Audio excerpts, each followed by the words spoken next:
રાજ્યમાં હજુ પણ ધોધમાર વરસાદની આગાહી તો કચ્છ, દેવભૂમિ દ્વારકા, પોરબંદર, જૂનાગઢ, રાજકોટ સહિતના જિલ્લામાં અતિભારે વરસાદની શક્યતા। સુરતની શાળા અને કોલેજમાં આજે રજા જાહેર તો ભારે વરસાદને પગલે વિદ્યાર્થીઓના હિતમાં લેવાયો મોટો નિર્ણય। દેવભૂમિ દ્વારકા અને જામનગર જિલ્લામાં ભારે વરસાદ, મુખ્યમંત્રી ભૂપેન્દ્રભાઈ પટેલે પૂરગ્રસ્ત વિસ્તારનું હવાઈ નિરીક્ષણ કર્યું। તો દોસ્તો ફટાફટ બીજા સમાચારની વાત કરીએ તો આગામી 7 દિવસ માટે હવામાન વિભાગે વરસાદને લઈને આગાહી કરી છે, જેમાં નવસારી, વલસાડ, દમણ અને દાદરાનગર હવેલીમાં ભારેથી અતિભારે વરસાદ પડવાની સંભાવના વ્યક્ત કરાઈ છે। તો ભરૂચ, સુરત, ડાંગ, નવસારી, તાપીમાં અતિભારે વરસાદની આગાહી, તો અમદાવાદમાં પણ વરસાદની આગાહી કરવામાં આવી છે।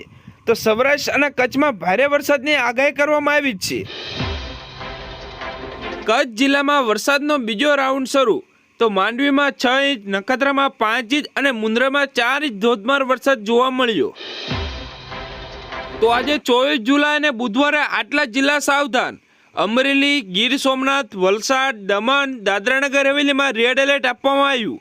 તો જૂનાગઢ, રાજકોટ, ભાવનગર, સુરત, તાપી, ડાંગમાં ઓરેન્જ એલર્ટ આપવામાં આવ્યું છે, જ્યારે ભરૂચ, નર્મદા, બોટાદ, દ્વારકા, પોરબંદરમાં યલો એલર્ટ આપવામાં આવ્યું છે। તો દોસ્તો ફટાફટ બીજા સમાચારની વાત કરીએ તો ખેડૂતો માટે સારા સમાચાર, પાક સંગ્રહ માટે 50 કરોડ રૂપિયાની જોગવાઈ। તો રાજ્યના ખેડૂતો સમૃદ્ધ અને સ્વનિર્ભર બનવા માટે મુખ્યમંત્રી ભૂપેન્દ્રભાઈ પટેલના નેતૃત્વ હેઠળ રાજ્ય સરકાર દ્વારા એક પછી એક ખેડૂતના હિતમાં સતત નિર્ણય લેવામાં આવી રહ્યા છે। તો ગુજરાતના છેલ્લા કેટલાક વર્ષો દરમિયાન બાગાયતી પાકોનું વાવેતર અને ઉત્પાદન કરવામાં આવ્યું છે। તો બાગાયતી ઉપજોનો બગાડને અટકાવવા તેમજ ખેડૂતોને સારા બજાર ભાવ મળી રહે તે માટે રાજ્ય સરકાર દ્વારા આ યોજના અમલમાં મૂકવામાં આવી છે। તો રાજ્ય સરકાર દ્વારા બાગાયતી કરતા ખેડૂતોને પોતાના ઉત્પાદન સારી રીતે સંગ્રહ કરી શકે તે માટે 10,000 મેટ્રિક ટન ક્ષમતા સુધીનું કોલ્ડ સ્ટોરેજ ઊભા કરવા અંગેની યોજના અમલમાં મૂકવામાં આવી છે। તો દોસ્તો ફટાફટ બીજા સમાચારની વાત કરીએ તો ગુજરાત પર હાલ 2 વરસાદી સિસ્ટમ સક્રિય છે, જેના કારણે આગામી 7 દિવસ ગુજરાતમાં વરસાદની આગાહી આપવામાં આવી છે। તો સૌરાષ્ટ્ર અને દક્ષિણ ગુજરાતમાં મેઘરજા ક્યાંક મહેર તો ક્યાંક કહેર વરસાવી રહ્યા છે, ત્યારે આજે પણ અનેક વિસ્તારમાં અત્યંત ભારે વરસાદની આગાહી હવામાન વિભાગ દ્વારા કરવામાં આવી છે। દોસ્તો ફટાફટ બીજા સમાચારની વાત કરીએ તો હવામાન વિભાગ દ્વારા સૌરાષ્ટ્ર અને દક્ષિણ ગુજરાતના કેટલાક જિલ્લામાં અતિભારે વરસાદની આગાહી સાથે રેડ એલર્ટ જારી કર્યું છે। તો આગામી 5 દિવસ ગુજરાતમાં સાર્વત્રિક વરસાદની સંભાવના છે। તો ઉત્તર મધ્ય ગુજરાતમાં છૂટાછવાયા વિસ્તારમાં હળવા વરસાદ પડી શકે છે। તો અમદાવાદ સહિત વિવિધ વિસ્તારમાં હળવા વરસાદી ઝાપટા પડવાની શક્યતા છે। તો દોસ્તો ફટાફટ બીજા સમાચારની વાત કરીએ તો 25 જુલાઈના રોજ આટલા વિસ્તાર સાવધાન, ભાવનગર, વલસાડ, દમણ, દાદરાનગર હવેલીમાં ઓરેન્જ એલર્ટ આપવામાં આવ્યું।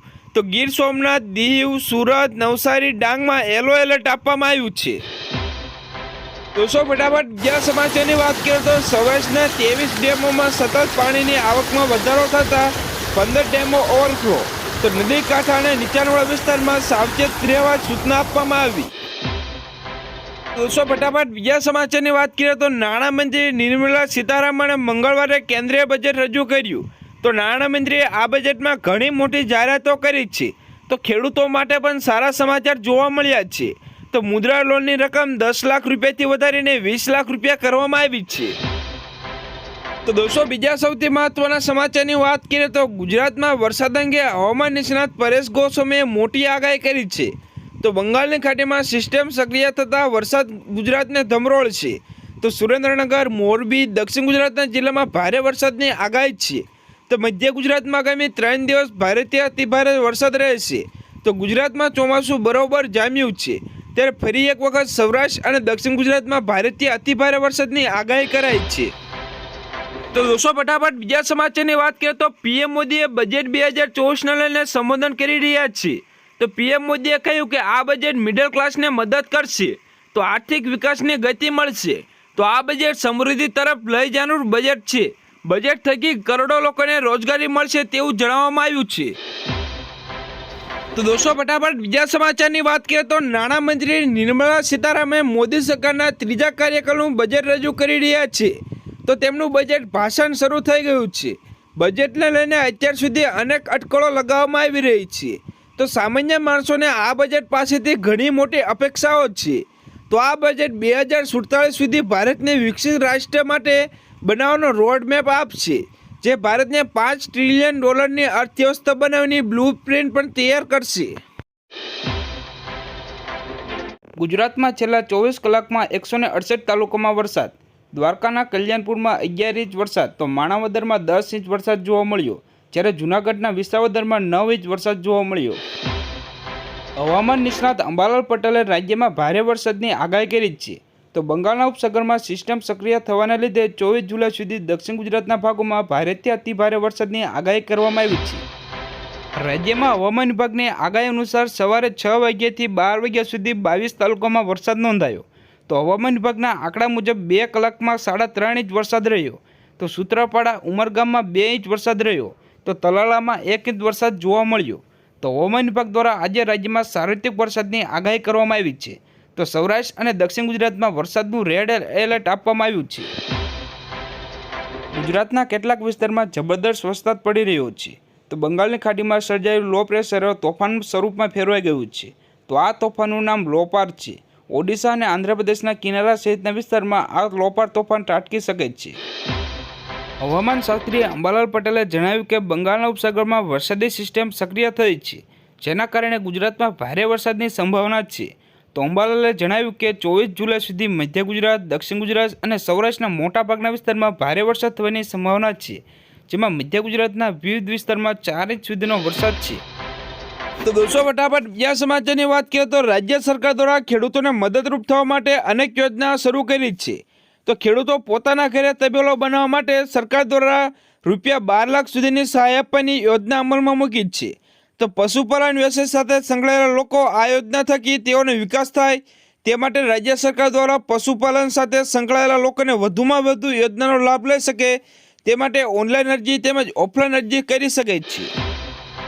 તો ફટાફટ બીજા સમાચારની વાત કરીએ તો ભારતીય હવામાન વિભાગે ગુજરાત અને ઉત્તરાખંડમાં અતિભારે વરસાદનું રેડ એલર્ટ જારી કર્યું, જ્યારે ગુજરાતમાં 24 જુલાઈ સુધી ભારે વરસાદની આગાહી કરવામાં આવી છે, જ્યારે ઉત્તરાખંડમાં 23 જુલાઈ સુધી ભારે વરસાદની આગાહી કરવામાં આવી છે. તો ફટાફટ બીજા સમાચારની વાત કરીએ તો હવામાન નિષ્ણાત અંબાલાલ પટેલની મોટી આગાહી. 24 જુલાઈ સુધી ઉત્તર મધ્ય ગુજરાતના ભાગોમાં વરસાદ રહેવાની શક્યતા.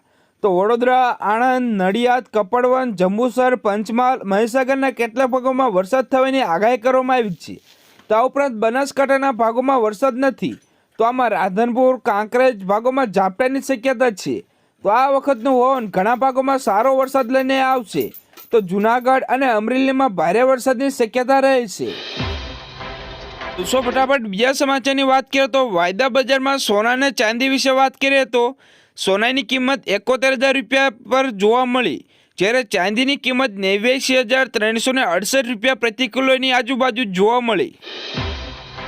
તો ફટાફટ બીજા સમાચારની વાત કરીએ તો હવામાન વિભાગની આગાહી પ્રમાણે આજે જૂનાગઢ જિલ્લામાં કાળા ડિબાંગ વાદળો સાથે વરસાદી માહોલ છવાશે.